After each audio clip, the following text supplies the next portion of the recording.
right, everyone, thank you so much for taking time out of your day to be here today with us. We are hoping that we're going to be doing a lot more of these workshops to help our job seekers get ready for being ready for work with their resume, interviewing, all those types of things. This particular workshop is to help you get ready for the job fair that is next week. How many here is going to be at the job fair, the Utah Valley Job Fair next week? Okay, great.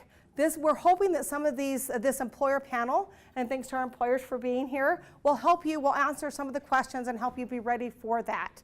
Let me just give you an outline of how things are going to run today. I am going to be asking our panel a series of questions. We ask that you hold your comments and your questions until after I've addressed my questions.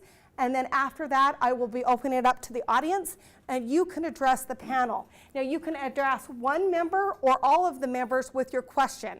We ask that you keep your question just to 1 minute, and that you ask just one question.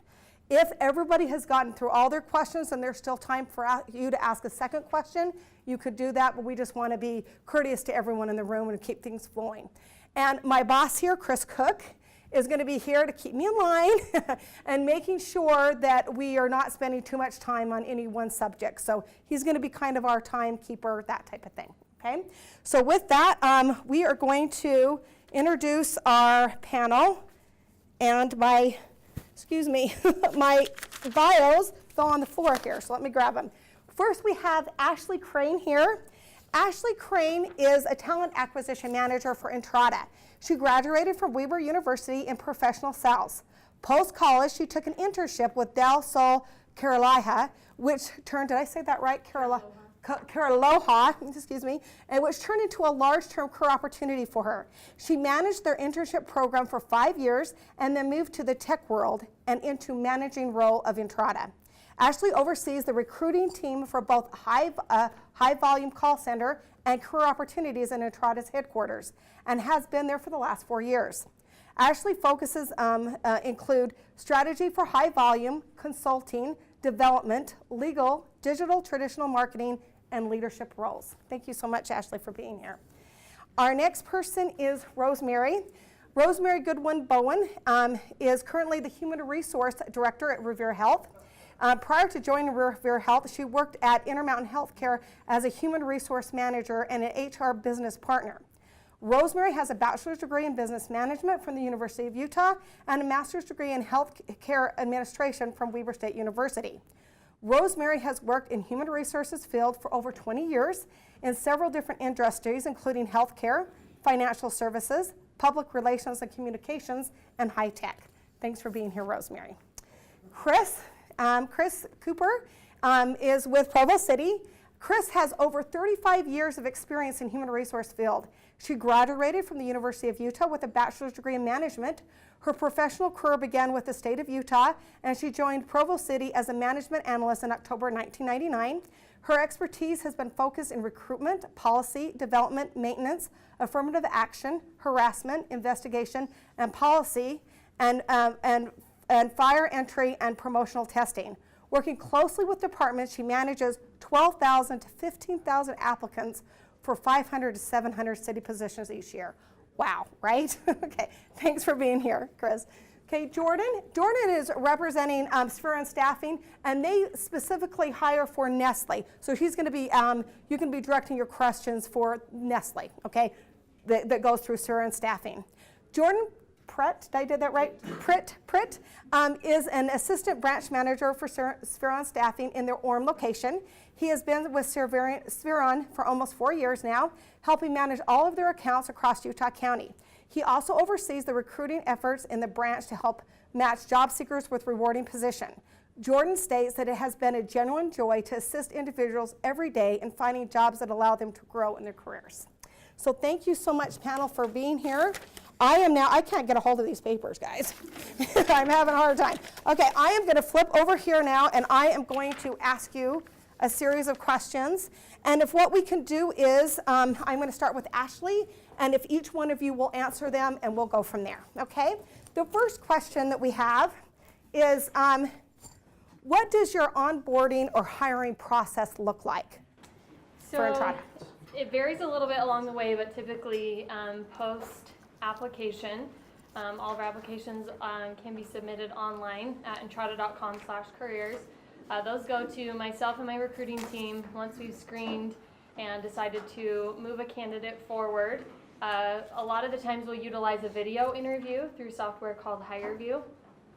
Beyond that, that gets evaluated by my team as well as our hiring managers for each of those positions, and then we begin the interview process. So that could be anywhere from 1 to 3 interviews.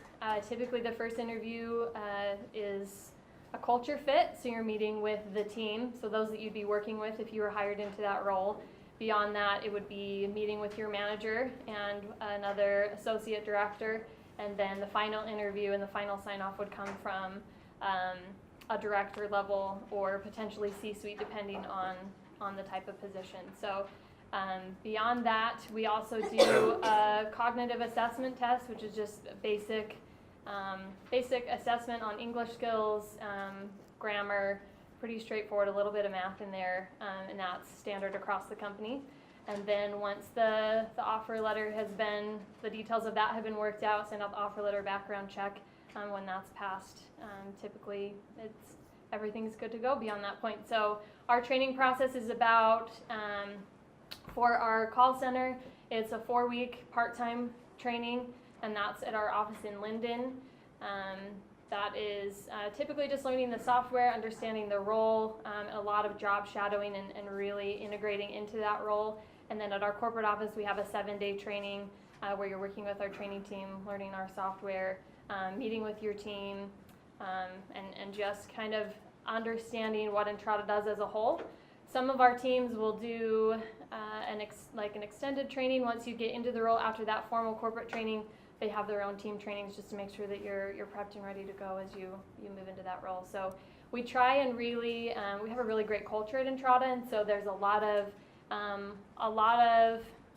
integration that first week, a lot of interaction with our HR team. The recruiting team goes in, we usually take cookies or donuts and chat with them, welcome them. We want to make sure that they feel like they're a part of our organization, and so we try and really bring them into that culture their first week, and then of course ongoing throughout their employment experience. So.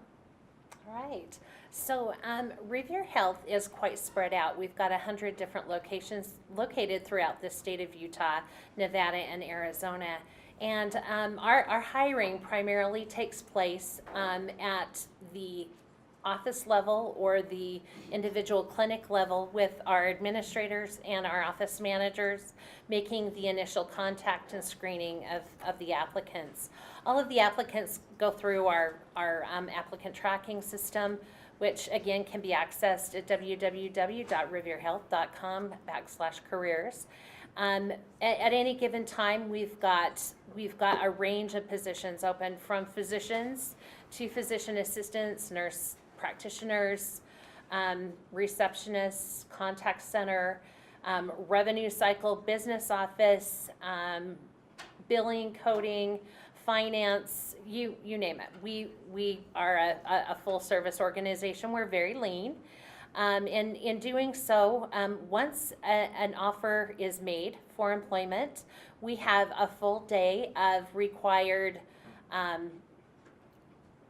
HR-oriented type of orientation where we present benefits and where we spend time talking about our company culture and what we expect. We talk about the values of our organization, and we basically get people set up with email and show them the navigation, the lay of the land on our intranet and tools that are available to them. We talk about benefits, and we really talk about who we are as an organization. We are a value-based care organization, and quality is first and foremost in our culture. And depending on the role, the next 2 days would be spent learning systems and clinic management software. Then they plan on spending time right there in their respective roles or offices, doing job shadowing, going through the expectations of the position. We want to create a culture where people are engaged in the care of our patients and they understand their roles and the importance that that plays in our organization. And we spend a significant amount of time and investment in bringing them up to speed in that way. As far as the hiring process itself, some of our clinics move very, very fast. Others are a little bit slower. The entry-level positions, I think you could expect to hear from us within a week to 2 weeks, and a hiring decision being made pretty quickly. We offer a full range of benefits, competitive salaries, and culture fit is very, very important to us, and making sure that your values align with our values. So we do a lot online as far as offers and communication with our new hires, and we send out the new hire paperwork, and hopefully you engage with us and get that filled out before you come, because it makes your experience with us richer if you're not distracted by just housekeeping types of items. So anyway. Thank you. Similar to Rosemary, when you think of Provo City, you need to realize that it's a series of departments: library, police, fire, public works. And so the central hiring for all of those departments is in HR. And the hiring process for most of those departments is about the same. It's a panel interview with a 3-member panel, and then a second interview with the director, who will be the determining person in the hiring. Police and fire is a little bit different. We run them through a testing process. Police tests once a quarter, 4 times a year, and then fire tests about once every 2 years. So it's just a little bit different process, but we're the same kind of, similar to IHSA in that we have all these different departments, but I try and centralize all of the recruitment, interview questions, rating sheets through me, so all of the questions are above board and not inappropriate. Our onboarding, once a conditional offer is made, we background check everyone, we drug screen everyone. We usually get back to people within a week to 10 days. Our application system is online. We do still accept hard copy applications. There are a few people who we cater to do that.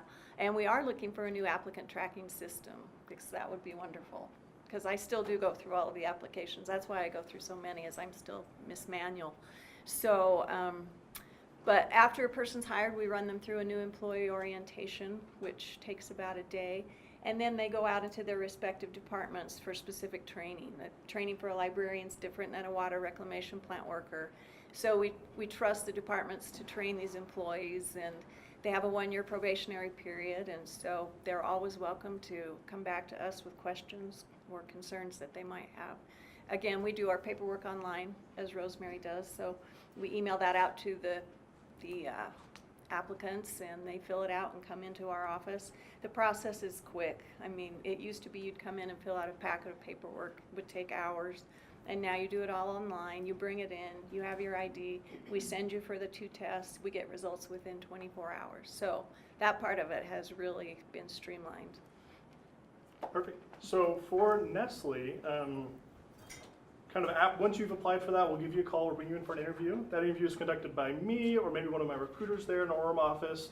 That's just kind of a culture fit, making sure you have the right experience, making sure you understand the job in its entirety. And if you're still interested, then we get you to go out on a tour of the Nestle plant. So we'll actually get you out there on site, let you walk through, get a good view of the production lines, make sure it's going to be something that you want to commit to long term for us. You'll also have your second interview out there with our manager who runs that plant for us.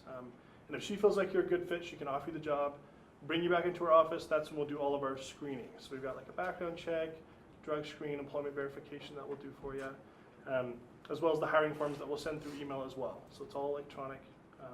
Once that's done, Nestle has classes that start every 2 weeks usually. So as long as you're within that time range to start with the next class, if you're interested and have been offered that job, then we can get you started within a week or 2, usually out there with Nestle. Training lasts about 2 weeks, and they are looking for long term. So even though you're coming through Spherion, it's meant to be a long-term position. It's about a 6-month period through Spherion where they're going to evaluate you and see if they want you long term. At that point, then they can hire you on permanent with them, where you'll get all their benefits and a huge pay raise and everything like that with the Nestle company. So what we found is resumes have really taken a turn. Things that I would tell my my people in my class, never do this, never put your picture on your resume. Objective statements are no longer. Everything's coming back. Everything's full circle anymore. So I don't know what to tell my customers. And so I thought, wouldn't it be great to have an employer panel give me some insight? So that's what I'm hoping to do. You guys have them here behind you, or you have them there. Can you first tell us what type of resume formats do you like? And well, let's run through them and then tell me which formats you like the best. Of course, first here we have the typical reverse chronological. Of the panel, just maybe quickly tell me which one of you like the reverse chronological, just the basic standard resume that I think is most familiar. I do.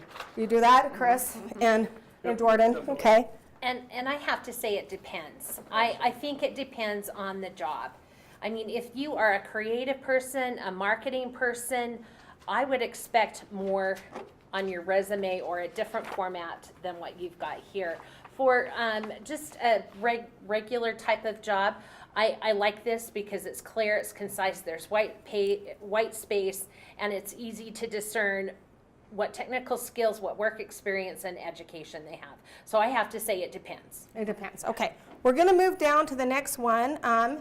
This is the basic functional resume or skills-based resume, where you're hitting they're talking about their talents, and that's foremost. And then just down to the bottom, they have a little bit of work history, but it really pulls out the skills and abilities they have. How many of you here like the functional resume type on the panel? Just no. Okay, guys, no. Okay, we know that. Okay, so we're moving down here again. Now, this is the new thing that they have. They have pictures now, and they have sometimes they have their skills and their abilities and those types of highlights of qualifications on the left there, and then they start with their work history on the right. Of this resume panel, do you guys like this one? Do you like this type of a format? So Ashley's saying yes. Yeah, How about you guys? When I was at Delsol, I was doing, nothing compared to, what was it, 1,500, a million? I don't know. I think she does a million interviews a year, so a month. Sorry, my bad. It was cyclical, but there were times that I was doing 18 interviews a day for 3 weeks for my next cohort. It was so hard doing those by myself. It was really hard to remember people. So having pictures on there, I like it. I know some people really don't, but I think if you have a nice, clear, professional photo, they'll remember you, and they can kind of associate, who you are, your face, with your answers, and remember you that way. That's my thought on Awesome. that. Okay, Chris. Sorry to be Miss Government, but we don't allow pictures. We cut them out, we X them out. We just don't want to discriminate based on appearance, based on anything like that. So we don't accept pictures. So really know your employer, know what's important to them. And I'm assuming any type of government agency, we would probably be the same with the Department of Workforce Services. So, but otherwise I can understand putting the face with the name. Oh, this name sounds familiar, and then having a photo to back it up. Okay, guys, with this, tell me, some people like the information on the left-hand side, and some people like it on the right-hand side. Does it make a difference to you? If you want this format, does it make a difference if the work history is on the left or right side? Does it make any difference to you? How does the flow, how does your eyes catch it? If they did this format left or right for the skills and the technical and the languages and that type of thing. Does it make a difference, or? It might be just personal, but I would say putting it on the left. Yeah. Okay. Your eyes. Okay, You tend left, to read. right, Yeah, okay. it just looks a little bit more organized. Okay. I very would good. agree. Okay, left. This to me seems busy, and Okay. and I might lose something. Okay, sure, but, sure. But at least this Jane Doe one. The one before? Yeah. The one before? Okay. It's more there again, the white space, the highlighting, it works for me. It works for you, okay. The other one. And is that kind of the general concession of you guys? Consensus? Okay. Okay. And what do you guys think Like, people are getting really creative. I pulled these resumes offline, and every one of these positions, resumes like this gentleman, Marcellus. Anyway, he received a very high-end position using this resume. I mean, it shows a pie chart of how he, not only the time he spends at home, out of the office, as well as in the office. How important is work-life balance and maybe putting that on a resume like this gentleman did? I mean, this is just, it's just so out there. Like Ashley said, there's a million different types of resumes anymore. So what would you say? Do you have a comment, Jordan? I think with the kind of position he's applying for, as a senior director and that kind of stuff, obviously people who are applying for that position all have that experience. And so he's trying to set himself apart by showing who he is as a person. And that's what his little circle, A Day in My Life, is doing, letting the people know what sets him apart from the other people who have these senior director, vice president, director positions, because their experience is going to be very similar at that point. What's the difference there? And so I do like that for somebody who's trying to get his For kind of that position. level of position. How about the rest of the panel? What do you guys think about this resume? I think it's a millennial thing too, where they want to show their work-life balance, and they want you to be aware of their work-life balance and what they're willing to give to their job. To me, I'm more focused on what they've done, their work experience, and a lot of this stuff I will glance over. I don't care. You're going I care, mostly yeah. for the work history? Yes, Right? that's just me though. No, I And understand. again, How- I'm government. No, I gotcha. Yeah. So Ashley and Rosemary, what about you two? I would say, again, it depends on the Job. position. If this person's looking for a contact center job and they're sending me this kind of detail, I don't know that would be, Appropriate? well, a good match, right? Okay. But like it depends. It depends on what they're going to be responsible for. It has to resonate. It has to make sense with the kind of position that they're seeking. Sure. Yeah, I would agree with that. It totally depends on the position, but I think if you are going to list your interests, I think work-life balance is a huge aspect at Entrata within our culture. I like it. I think it adds variety, and it's a different way of saying, this is what's important to me, but I fit in. I can make that balance. But also, he's talking about his interests. He talks about running. There's a lot of you can read into as far as, he's dedicated, he pushes himself. That says a lot more about a person than just, I don't know. I like the variety with it and kind of a different snapshot of it. Awesome. Do you guys know is there any other formats that we haven't displayed that you guys want to talk about, or that you've seen, or that you like that we could talk about? Again, I have to go to, it depends. It depends on the kind of job that you're seeking. But the bottom line is, you've got to be marketing yourself and putting your best foot forward. This is your calling card. This is your opportunity to do it. And if you're not going to hit a home run with it, then why bother? Got it. I would also add, just keep it one page. A lot of people go too much, give us way too much detail on each job, and it's 4 pages. I only look through the first page and then I go from there. Like, I don't have time to read all 4 pages, right? And so I think make sure it's 1 page, make sure you're putting your best foot forward, as she's talking about. You're selling yourself here on this first page during the 20 seconds that I'm going to be looking at this. Like, make sure it counts. And I think also match your resume to the position which you're applying. I mean, if you can, don't just use a generic one, but if you can tailor it to that specific position and create your skills and abilities towards that position, it would mean a lot more than just a generic one. Good. I Oh, would go ahead. add, proofread it. Yes. Have Please. somebody else proofread it, and then have somebody else proofread it. I can't tell you, and I'm sure all these guys would agree, how many just templates that I get with scribbles in there because they forgot to update it. So look at it 3 or 4 times, make sure it's consistent. So there was an example in here that one of them had contact information and one of them didn't. If you're going to list it for one, make sure that you're consistent throughout your resume, and be concise. Same thing with 1 page. As bad as that makes us sound, that we don't take a ton of time to look at it, you want to be concise and make sure that you're pulling those keywords out and really highlighting your skills and showing how compatible you are for the job you're applying for. And I would actually add to what Ashley said, make sure that the tense in which you are functioning is correct. So in other words, you may be adding other jobs on top of, because you've left them, but you're still leaving it as I'm responsible for, or I do this on a daily basis, instead of kind of in the past tense, like prepared. Your tenses need to line up with if Exactly. you're currently there or not. Thank you. I'm gonna, for sake of time, I'm just gonna combine a couple of questions. So you guys have kind of already answered some of this. What impresses you most? What impresses you least on a resume? How much time do you take looking at a resume? And then also, does your company use filter systems, like to pull keywords? And like if I send in my resume to you, is a computer going to look at it first before? And what resume format works best for those to pull out those keywords? Can we start with you, Ashley? Yeah, we actually don't. So I feel really proud in saying that every application that comes through gets looked at by a human, and that's myself and my team. So yeah, I don't have anything else to add on as far as, pulling out or highlighting specific.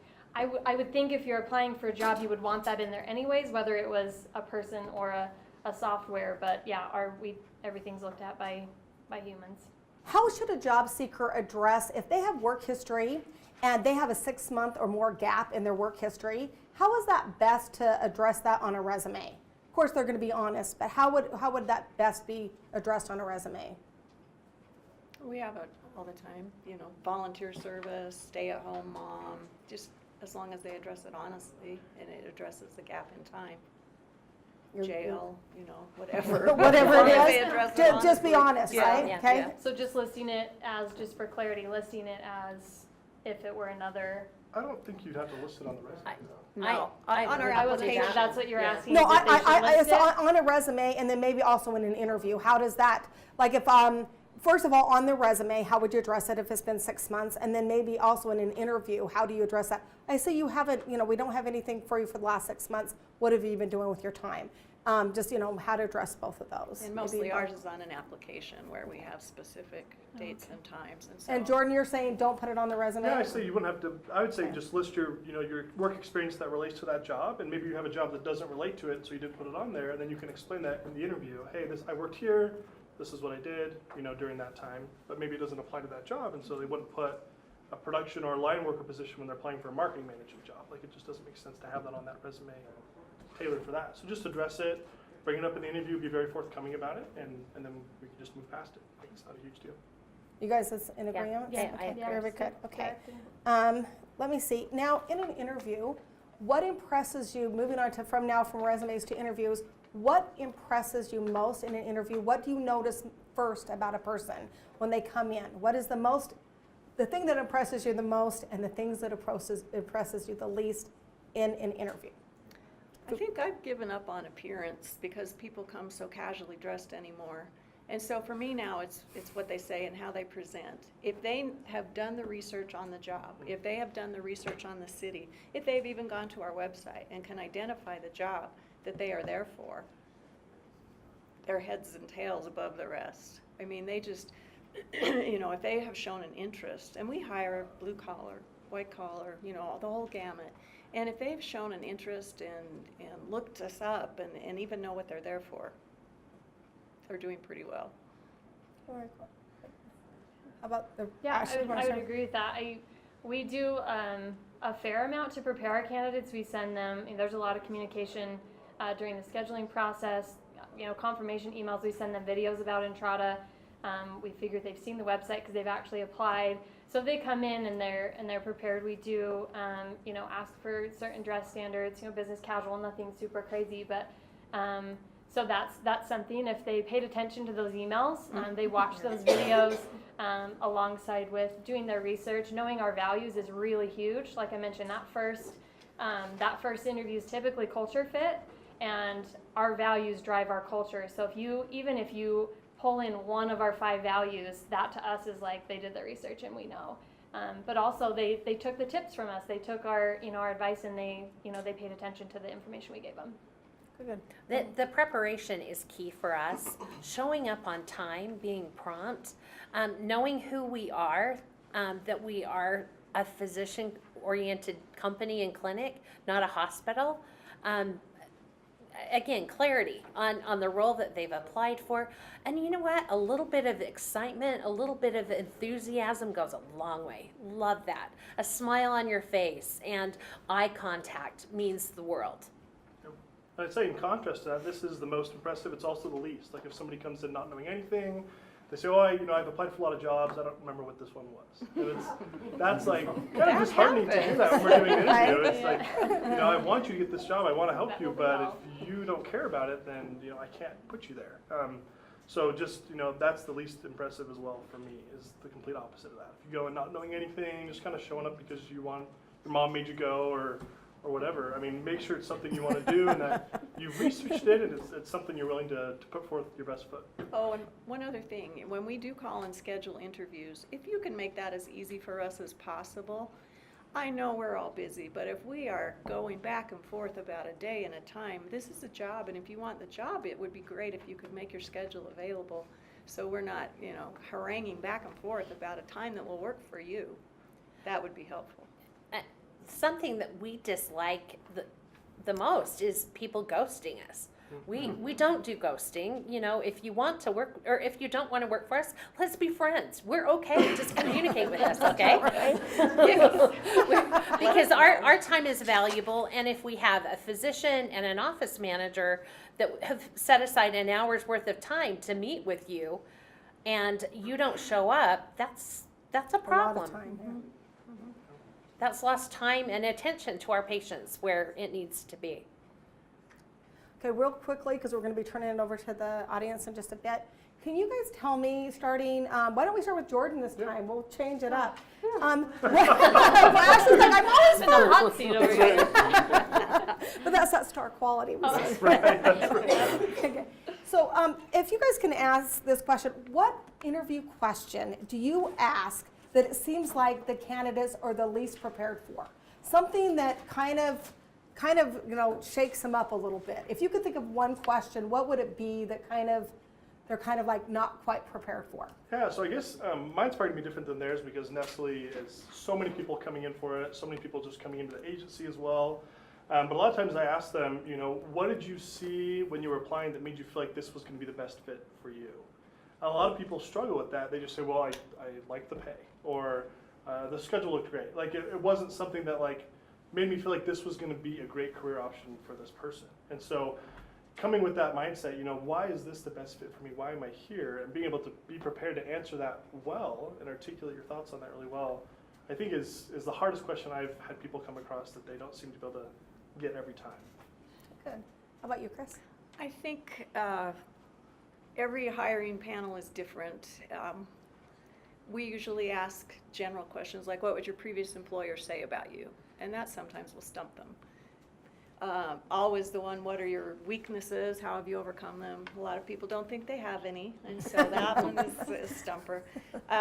Obviously with police, we ask deadly force questions. Obviously with different departments, we ask different questions. But in a lot of the public works, blue collar, they don't speak a lot during an interview. Very quiet, very reserved, but always what can you bring to this position? What can you bring to Provo City to make it a better place to work? Sometimes stumps them. Very good. Thanks, Chris.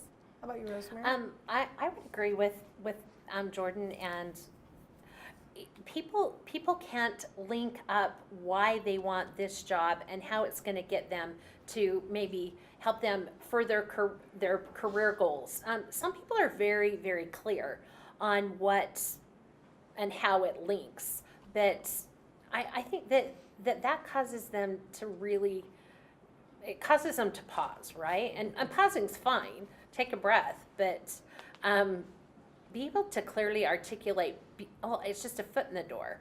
Well, okay, does that mean foot in the door and then foot out of the door? I don't know. Right. So, Right.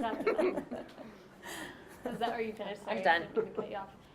I think for us, Entrata is a property management software company. We're in a very niche industry, and so we, with the understanding, we know you don't know property management software when you come in. Very few have industry experience, but we ask scenario-based questions. Like with our call center, we ask how you would handle this type of call. We understand you likely haven't taken that type of call before, and so a lot of candidates kind of, it sets them back a little bit.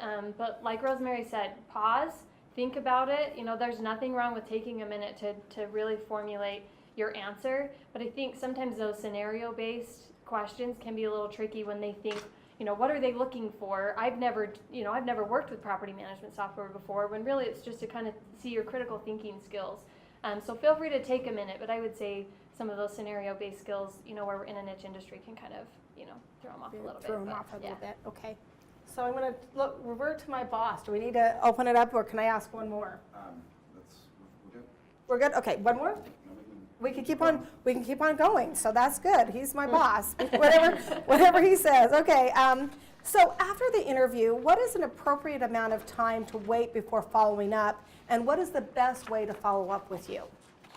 Better start with Ashley. I would say, I think it's okay. I really appreciate when candidates ask at the end of the interview, you know, when they can expect to hear or what the next steps are.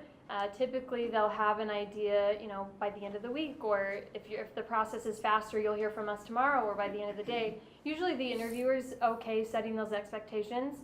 If it's somebody on the team that maybe doesn't know when the hiring manager is going to make that decision, they might not have a direct answer. I would say following up with a thank. I'm very traditional. I really like thank you cards.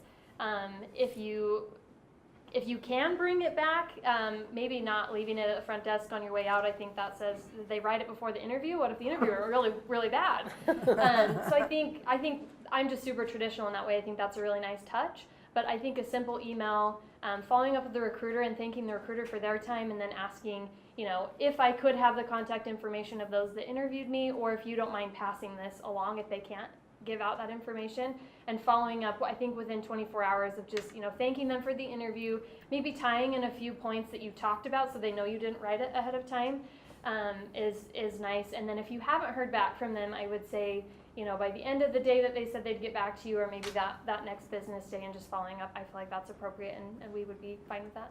Okay, thank you. And I agree with what Ashley, gosh, we are just agreeers, aren't we? Awesome. I love establishing that communication in the interview. You know, how do you prefer that I communicate with you? What would be the time frame that I can follow up with you? I think those are really, really good questions. And then if you ask, if they bother to answer, do what they say. So in other words, if they tell you that they'll make a decision within a week, let a week pass and then follow up with them in the medium that you had agreed. Can I phone you? Can I email you? And do it. That's pretty impressive. And you know, there is nothing better than a thank you for your time, whether it's a handwritten note, whether it's an email. It shows us that people do enough homework and enough sleuthing, or gosh, they took our card with them and actually looked at it. That's pretty meaningful. So That's good. put your best foot forward. I mean, you spend a lot of time and effort putting that resume together, taking the time to interview. Take the time to follow up and thank them for their time, whether you get the job or not. Please be gracious. Don't be nasty. Nastiness doesn't work. It just proves why we didn't hire you. That's right. It will be followed with a rejection. Because of our volume, and I don't mean to sound not warm and fuzzy, but we have just developed a process in the interviews where we give the applicants callback cards, and we tell them call back this day, this time, and we'll have results, and then you'll know whether you go on to the next interview or whether it's a thank you very much. So that's just what we've had to do. That's awesome. It's not warm and fuzzy, but it's efficient. Yeah. I'd say with me, I usually try to outline exactly what the timeline's going to be to getting the job, like to actual starting day one, from where you are now with me in the interview, what's the process going to look like? So my candidates aren't questioning, you know, what's going to happen in the next few days.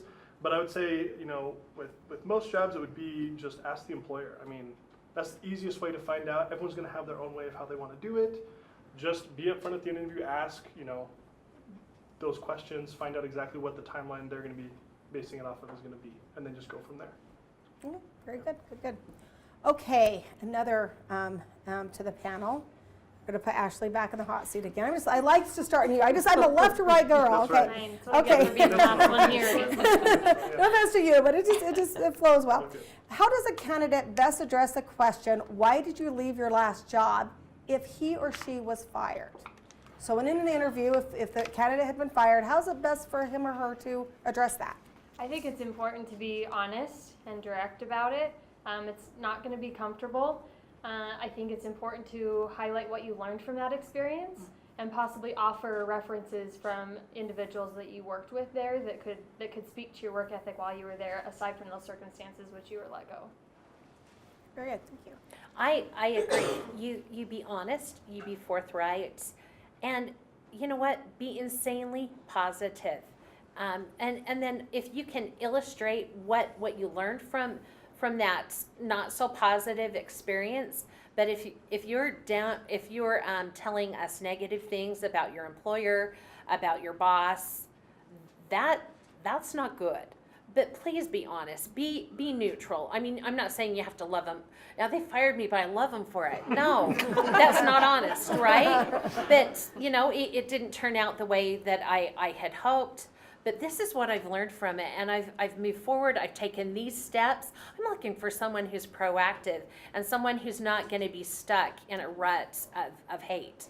So again, be positive, but be forthright, be honest, and don't spend a lot of time lamenting it. Right? That be brief, be succinct, be honest, and positive, and move on. Thank you. I couldn't agree more. There's nothing I could add. Oh, thank you, Chris. Well, great. How about you, Jordan? Yeah, I would Anything you want to say add? it's the same thing. I mean, that's really what it is. Just make sure you emphasize what you learned. I would say. I mean, you got let go. It's not a good experience. I mean, it's not a good topic there in the interview to have to tackle. But just to be honest about it, talk about what you learned, and then we can move forward. It's not, if you have the right experience and you are a good fit, that's not going to stop you from getting the job. So just be upfront about it. Okay, good. Okay, this is my last question, and I'm going to turn it over to my boss. He might have something for you. So Ashley, what is the best approach to negotiating a wage?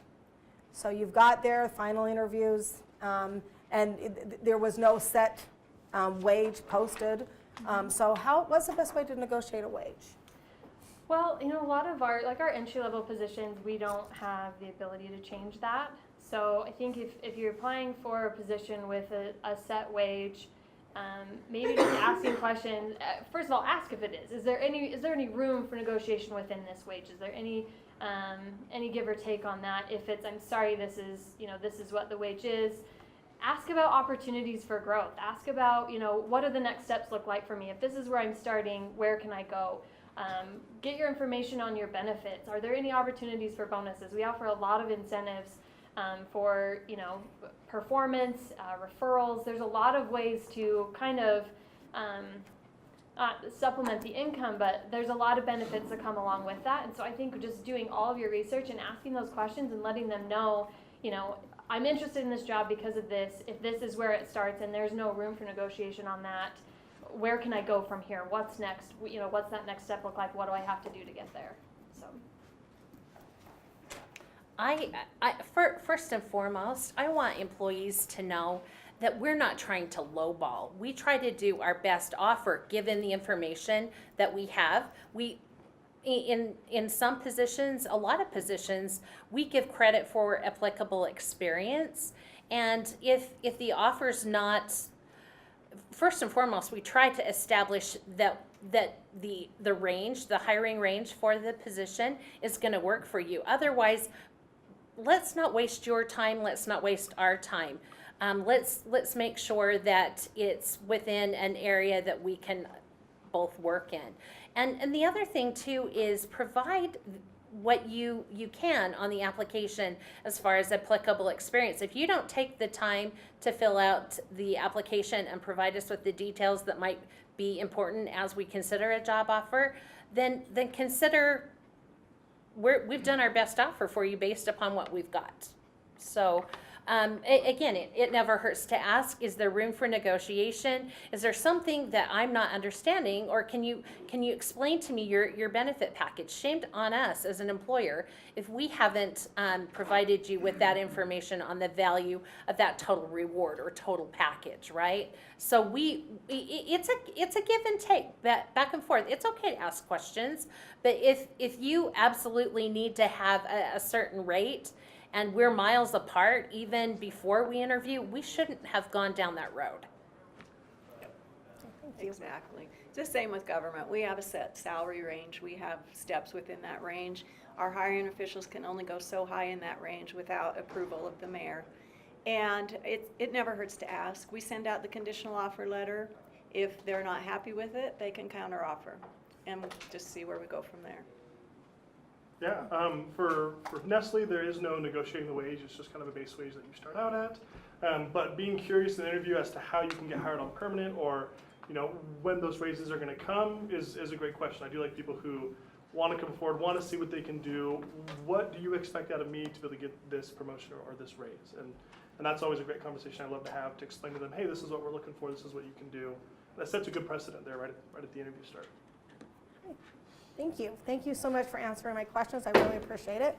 I'll turn it over to my boss here. So as an employment agency, we work with a variety of different individuals that come from a variety of different backgrounds. And our jobs are to prepare them to present themselves to you folks. And a lot of, there's certain situations that always come up. Sometimes we struggle in answering, and they're very difficult topics often to talk about, because they potentially could lead to legal issues. And these are things that surround laws that have been in effect since the 60s in anti-discrimination. And my thought process is not that any one of you would be, and I'm not necessarily putting you on the spot and say, hey, you guys discriminate, and that's not the case. But in today's world, we have a lot of older folks that are looking for work. And we have a lot of younger folks that are looking for work. And the world, the dynamic of the world shifts and changes quite a bit. So my question would be, what would be your advice to a seeker or to a candidate if they felt like they might fit into a situation where they're not the right fit, but they're still interested in the position? If it's a world where there's a lot of younger folks, but they're a little older, or they've done something the same way forever, but there's a new way of doing it. How do they present themselves to you if they're that uncomfortable about it, or they might not be the right fit? I know it's a hard question. I think for me, the fortunate thing is there's a lot of different variety. I mean, there may be a better fit somewhere else in the city for them. There may be retraining they can go to. There may be something we could recommend. I'm all for the older employee. I'm an older employee. I'm on their side. But we try and focus strictly on qualifications and experience. And if they've got those, absolutely, they will qualify for an interview. And we try and hire equally and equitably between those two spectrums. I would add, sorry, I don't know if you were about to talk. Okay, he just looked at you, so I didn't want to cut you off. Yeah, I think, we try really, really hard, and it does just come down to finding the best fit and basing it off of skill set.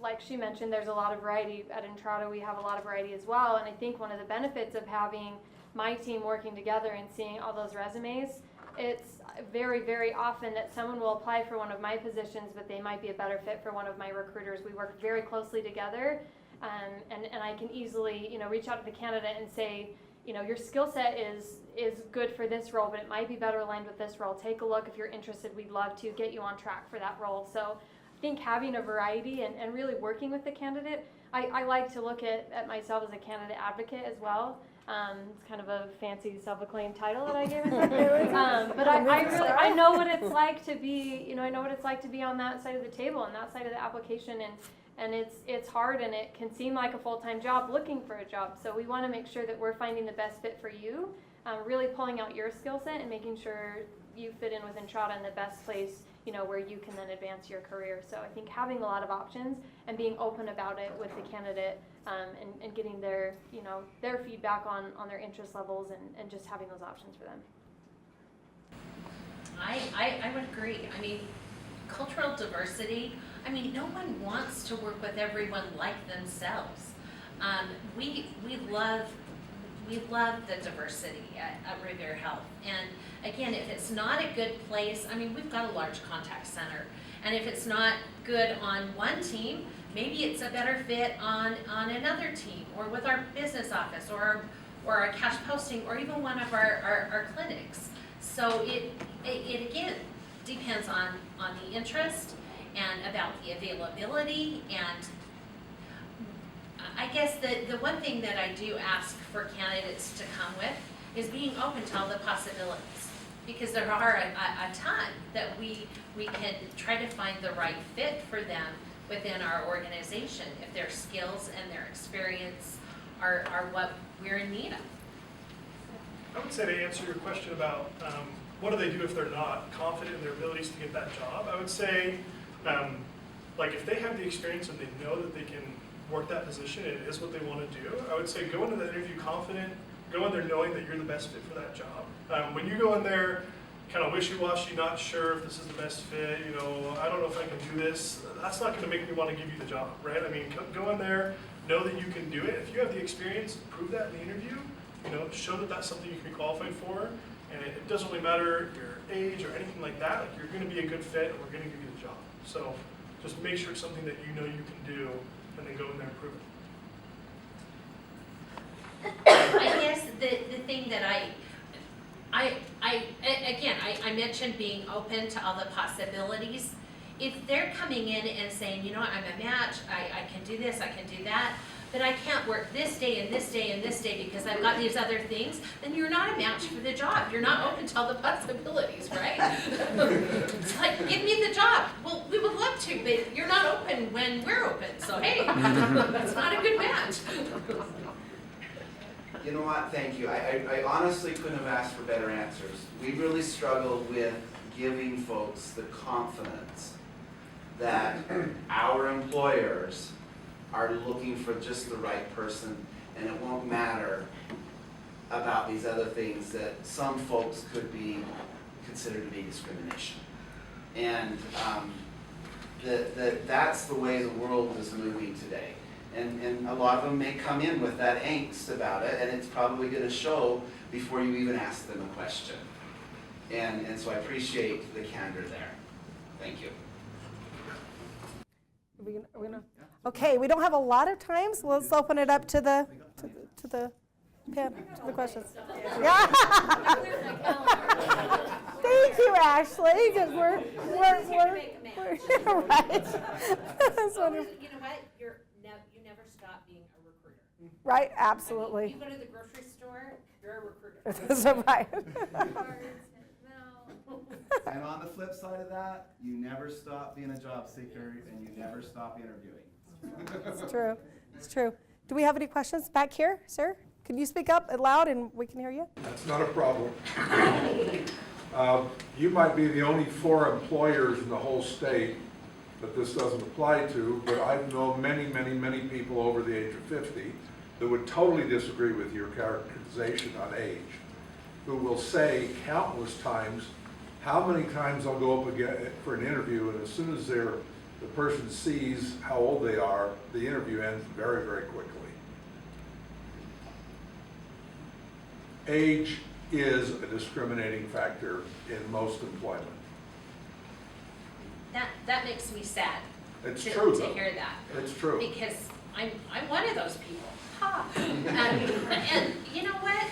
I see the wisdom and I see the experience and the richness that comes from mixing the different generations in a work setting. That makes me sad to hear that. And if there's something that we can do, or if you've got a position that you're interested in at our organization, we welcome you to apply. One of the things we've tried to do too is put a more experienced individual on an interview panel. So you don't just have, a young panel interviewing young equal parties. We have an experienced person who can more look into that with quality and give their feedback on the panel as well. And I'd like to say that it doesn't happen, but I know personally it does. I mean, my husband was looking for a job in his 60s. Could swear discrimination happened all the time, but I would say, no, it does not. We are a fair and equal opportunity employer, no matter what. So, but I see your point, and hope that we are doing what we can to try and even the playing field a little. And going off of his question, all four of you have mentioned culture fit. And there's a real culture divide between a baby boomer and a millennial we see right there. So what does culture fit mean to you as a company? Because I think that's part of the answer to his question is, do I fit into your culture? I can start. So, like I've mentioned a few times, culture is really important at Entrata. It's also driven by our 5 core values. Most of our values come from 80s movies, so I feel like that's bridging the gap. A little bit. We're doing our best. Yeah. So I think where our values are all about, we have a talk to me goose. That's one of our values. It's all about communication. Yep, exactly. Business in the front, party in the back. It is a mullet reference. Yeah, all of our conference rooms are named after famous mullets. Let's see, we got be the real deal, be excellent to each other, and be the Joneses, which is a play off of keeping up with the Joneses. We want to be innovators and industry leaders. So I think where our culture is driven by our 5 core values. Our employees live them. Anybody can live those values across the board. And it's all about how you live those values, how we treat each other, communication, doing what you say you're going to do. And I feel like that's what we're looking for in candidates, is that they can live those values, and that's what drives our culture.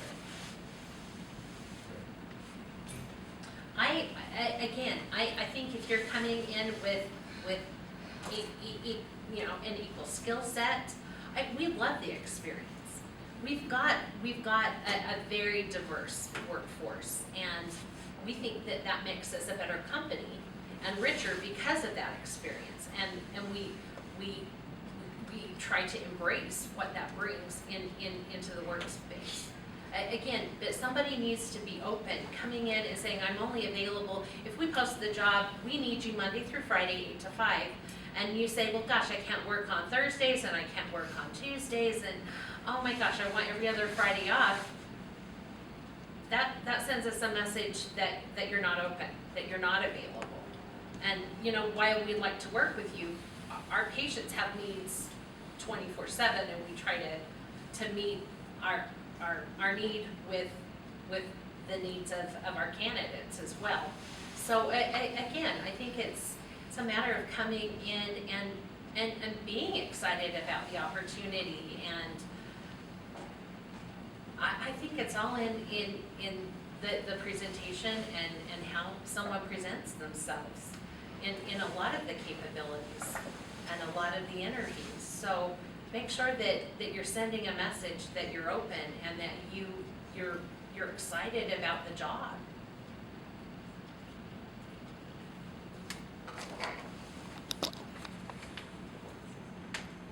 Any other questions? Yeah, I have a question. With the resume that has the photo in the top, I know you mentioned, Chris, that you don't like the photo because you don't want to discriminate against anyone. If you took the photo off, do you like the layout of the resume? Personally, it's just too busy for me. Okay. It's like you said, maybe 20 seconds of resume. Yeah. I mean, it's a skim job. Yeah. And so if something has to grab me, it's just personal. Yeah. I mean, that's just me. Okay. So your preferred resume would be? Tell me what you've done. Yeah. Tell me where you were educated, tell me how that applies to this job you're applying. Yeah, okay, thank you. I have a question for you. LinkedIn, do you guys use that? Because I know a lot of companies nowadays, that's where they go to look. They don't even look at a resume anymore. It's LinkedIn, that's everything. So what do you guys feel about that? Yeah, it's definitely supplemental to the application. Obviously, your resume is super tailored, but I think having a LinkedIn profile does not hurt as supplemental to your resume. I know there's a question on here we didn't get to, but depending on the position, we do look at obviously LinkedIn, but we'll look at social media accounts as well. So that's something to think about. Cleaning those up a little bit if necessary. Not always necessary, but if it is. Be aware of your e-image. It is important. As far as the resume, if you're going to use this, make sure that this grid makes sense over here on the top. I'm not quite sure how to assess how you assessed yourself, so. I agree with that. give me some translation, right? You decide you're 100% a pricing organization. So it's perfect.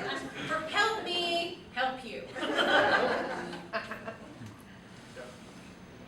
And as far as LinkedIn, with our applicant tracking software, you can link use your LinkedIn profile and the information from there. Save yourself a ton of time, or parse out your resume. Use technology to your advantage. That way you don't have to spend a frustrating 20 minutes filling out all the information, when in fact you can upload it, click apply, and you're on your way.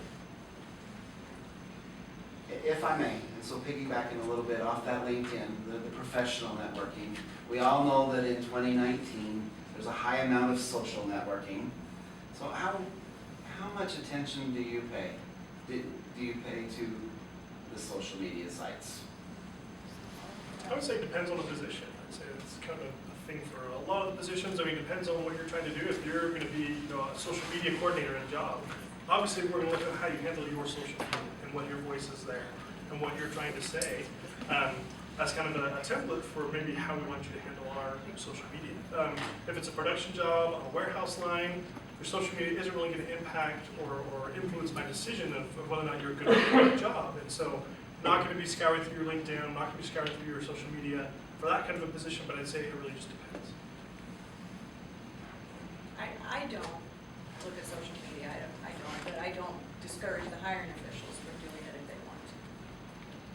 And whatever they find is up to them.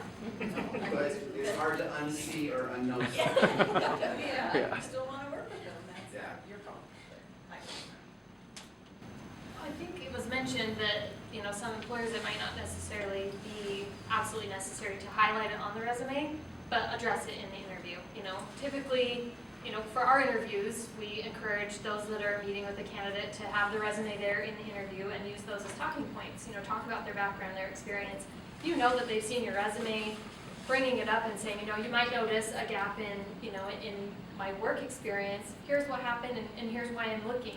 You don't have to share too much personal information, or you can address that. But I think being open and honest will go a long way. And I actually think that you can address that very nicely in a line on a cover letter. And we love that you've been caring for your family, and what a great experience that brings, because we hope that you'll come and have that same amount of care and attention for the job that we may have available. So there are great skills, and I mean, they're not just being home and re-entering the workforce. What did you do while you were home? What community involvement did you have? What educational things? What did you learn? How did you use your time? Those things you can help to market yourself and make it relevant to the job. Be creative. Don't overstate it. Don't understate it. But be creative in your thoughts and your responses. I actually see that a lot on our applications, stay-at-home mom or relocated or things like that. And it's just, it's pretty common really coming back to the workforce, and we just address it in the interview and leave it at that. I was interviewing a lady for an HR position, and she had been a stay-at-home mom for 12 years or something. But kind of to piggyback off what they're saying, she kind of used that as a selling point for why this job was going to be perfect for her. Like she used her experiences, she used what she'd done there, and really, sold herself as a great fit for this kind of HR position with those skills that she had learned. And, coming at it from that angle really, really helps in that interview process. If you don't just brush over it, but if you tackle it as, experience building time that you had in your life, that can really sell you for that position as well. And it shows that you have the motivation, you still learn during that time, and that you could be a good fit for the position as well. Thank you. Especially if you've been taking classes or online listening. I like that. Quick one here. If I may. You mentioned a cover letter. Some people make it an optional thing, some don't even put it on there as something that's needed. I think it should be used all the time. I don't know, what's your thought on that? I don't really have a preference. But Okay. if you've got something to tell me and you want to highlight it for me, do it in a short and succinct cover letter. I'll glance through that with the application. So again, it's purely optional. I don't have a preference one way or another.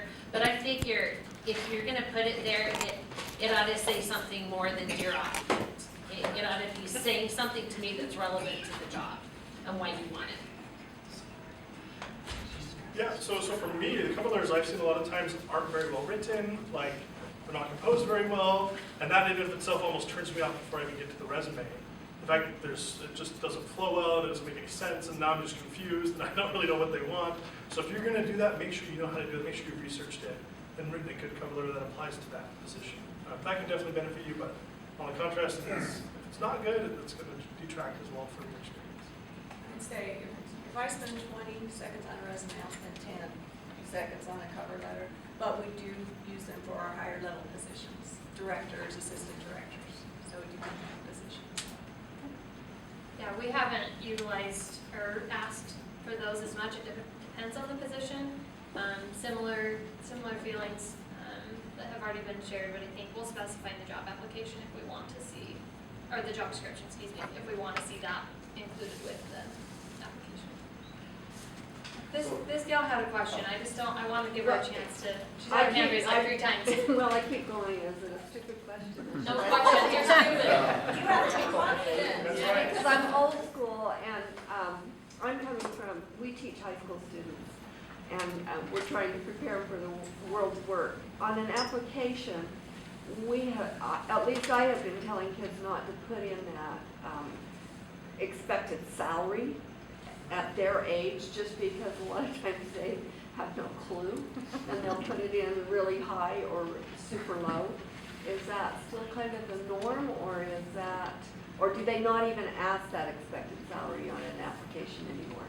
We put it on ours, so we ask for their current as well as their desired, and I've seen some pretty broad ranges. It's interesting, but that's really just for us to make sure that their expectations are in line with what the position. So if they're way out of line, we'll reach out to them and just let them know this is why. They're this far out of range. If they have room, we'd love to move forward, but if not, we don't want to waste their time or our team's time. So if they don't have an idea, and going back to, communication, there's plenty of contact information online. There should be contact information on our job descriptions.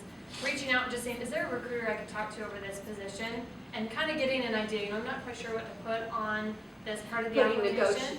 Yeah. Negotiable, is that? Yeah, that's fine. We'll that- typically reach out and just kind of have that conversation with them just to make sure that expectations are aligned. That, that no one's if you wasting put time. it too high, it may just go in the garbage.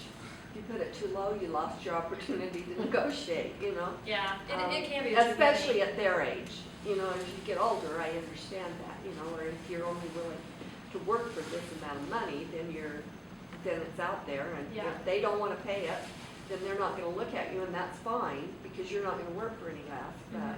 We hire a lot of high school students, and we list the specific pay range on the job posting. And so if they're comfortable putting that, $9 to $11 an hour, that's usually a pretty safe bet. And then that was my other question. Do all of you hire high school students or right out of high school? We're working with those that are graduating. And some of those kids, we're seeing more and more that are not wanting necessarily to hit college right away, but to go into the job field and work for a little bit. Especially, I'm curious about CNAs with Revere Health.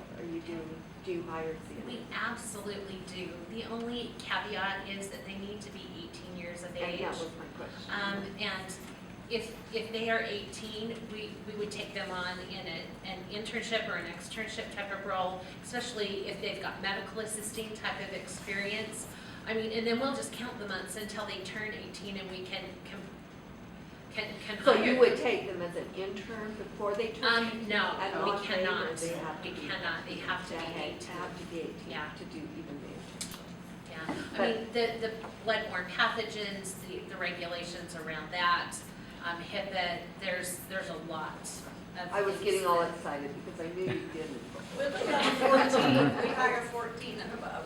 We have concession workers in the ballparks that are 14 and above, so, and aquatic specialists, official referees, so we can go pretty low.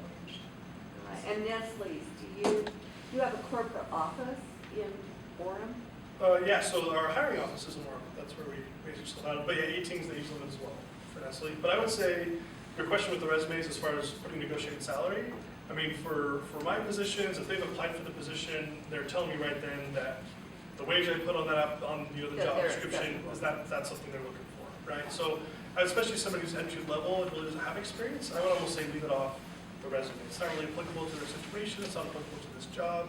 Once you get a lot more experience and are applying for much higher positions, then the expected salary is the thing that can be on the resume for sure. But during that entry level, I almost don't see it as a necessity, for me at least, when I'm looking at resumes, to even see that because they're applying for the position, they've told me that this is a wage that they're comfortable. Right. Yeah, and it's on those applications. Thank you. Yeah.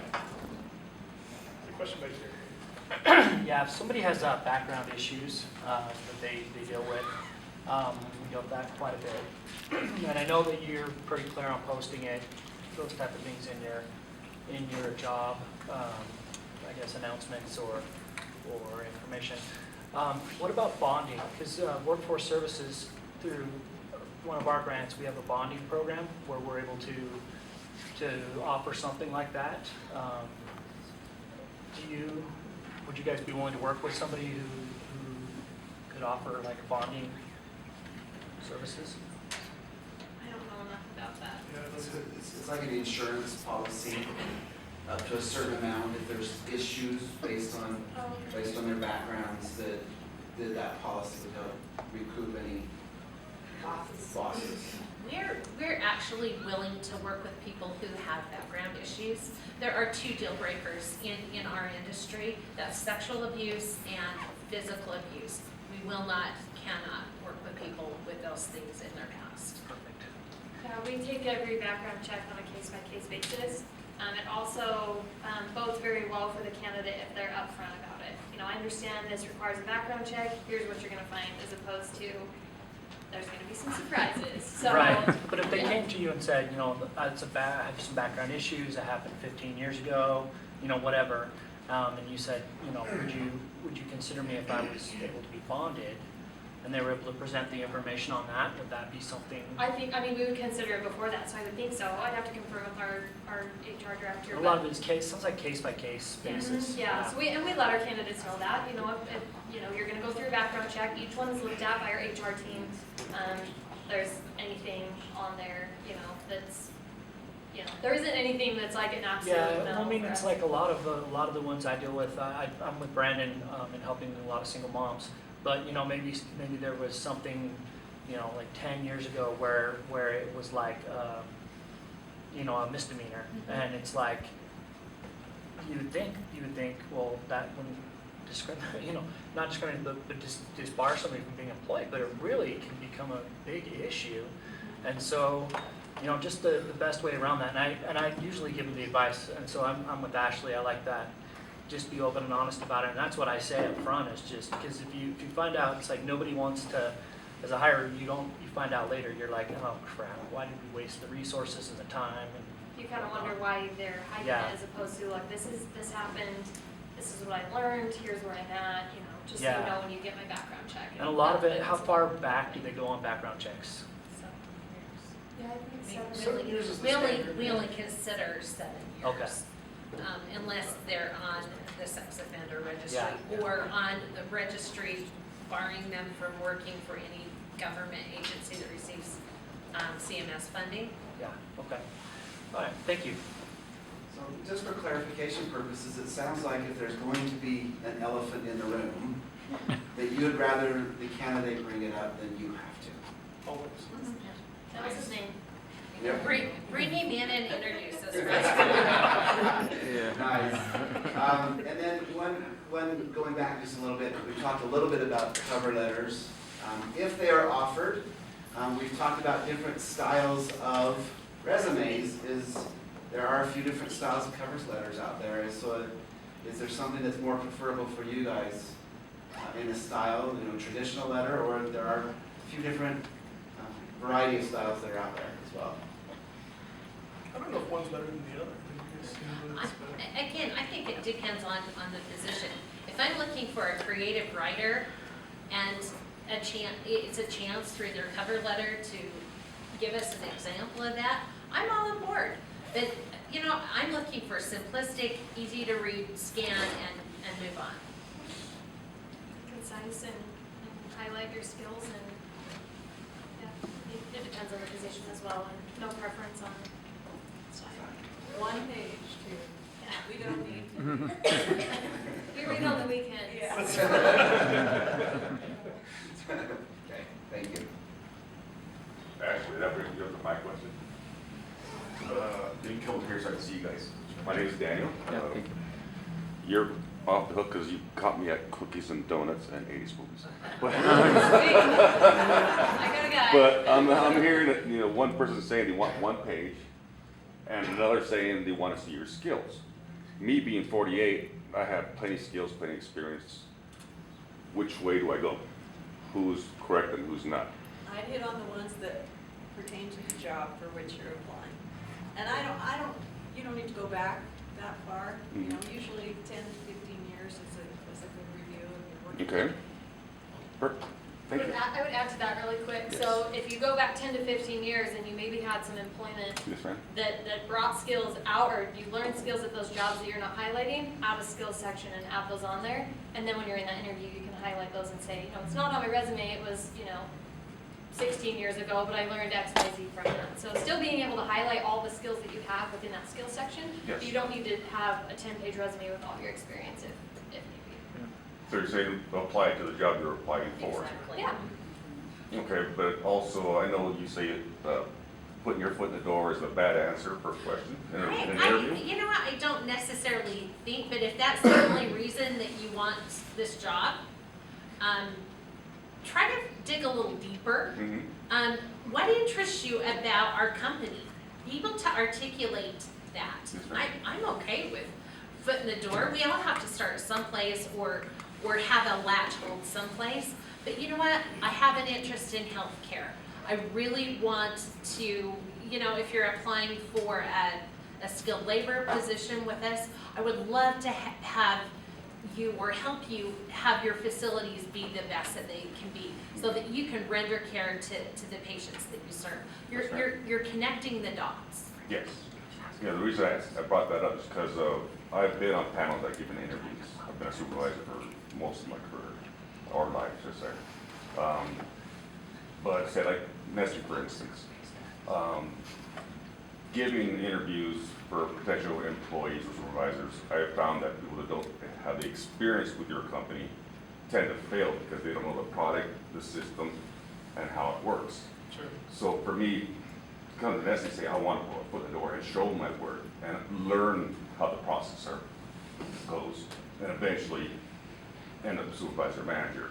So eventually taking your chair. That's my goal. That's my goal.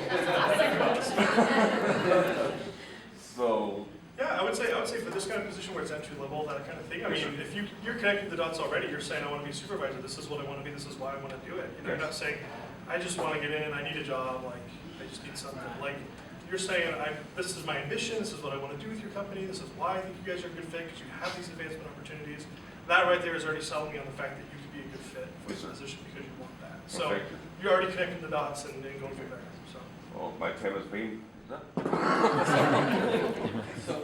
So if you do get a 2-page resume, it's not gonna screen them out.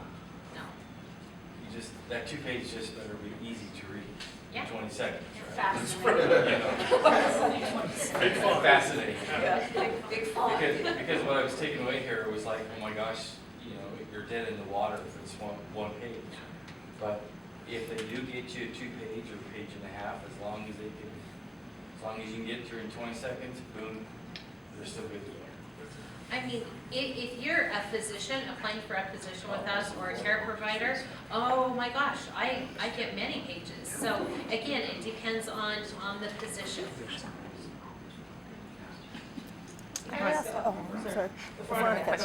So going back to Daniel's question, did you ever get a candidate say that actually when you ask like, where do you see you in 5 years? And have you ever got that, them telling you, I see me doing your job, or I would like to get your job or be in your position? Have you got that? Yeah. And how do you? I'm okay with that. Because you know what, I could be hit by a bus tomorrow. And I believe in building a pipeline, right? Confidence, motivation, they're not just gonna come in and coast. I have another question. Have you ever gotten a candidate bring treats to you guys or food? Bring what? Treats. We don't eat them because they're not safe.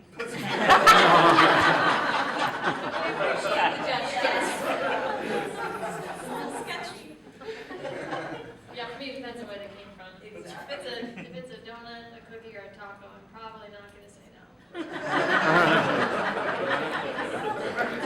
And it is like, yeah, if it's either before or after. Just on a light note, what is the longest resume you've ever received? Oh, sweet Marcy.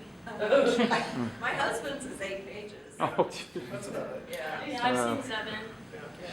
Hit lots of pictures, grabs. Yeah. I'm wonderful. Horoscopes, I mean, you name it. Yeah, horoscopes. You're surprised. I've probably seen them that long too, but a lot of them have like their publishing and their document, things that they've contributed to as far as healthcare studies and what they maybe invented or been a part of a research panel on. So, I mean, those things, again, it depends on the position. With all of our applications, we have an automated system that sends an email saying, thank you for your application, it was received. If you have questions, here's our information, and that will go. You can reply right to that email, or there's contact information for HR. So even if you think it's gone into a black hole, we at least have it, and you have someone that you know you can reach out to based on application. So let me turn the tables on you, because I'm a job coach out in Lehigh. And one of the complaints I get from my job seekers is that I never hear back from you whether I got the job or not.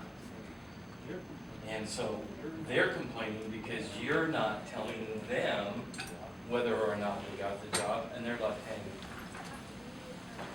Yeah, So- I work with my team very, very closely, and I have specific goals that we'll get back to candidates, everyone who applies, whether that's a progression or a rejection within 24 to 48 hours. If there's anything outside of that, we really try hard to email candidates and just say, here's where we're at in the position. There are sometimes, depending on hiring managers or approvals, that might take a little bit longer. Anything outside of a week, and try and reach out to candidates and just say, here's where we're at, keeping those touch points, because from a recruiting standpoint, the job market it's very competitive all across the board. We want to make sure, like Rosemary said, it's important to keep candidates interested in our companies, because if we're not going out and finding them, sourcing, reaching out, the ones that come to us, that's who we know is interested and we've got really captivated. So I've heard a lot of that from candidates, and I've taken that information and really tried to train my team on, sending a rejection is not like the best thing to do. It's hard, and we know that it comes with a little bit of a, like, oh, it's such a bummer, from the candidate's perspective, but I would much rather know I didn't get it than not know at all. So I try and make sure my team knows, but I do hear from candidates that have those experiences, but I know we try really hard at Entrata that you have a good experience even if you don't get the job. And a lot of our communication takes place through email, so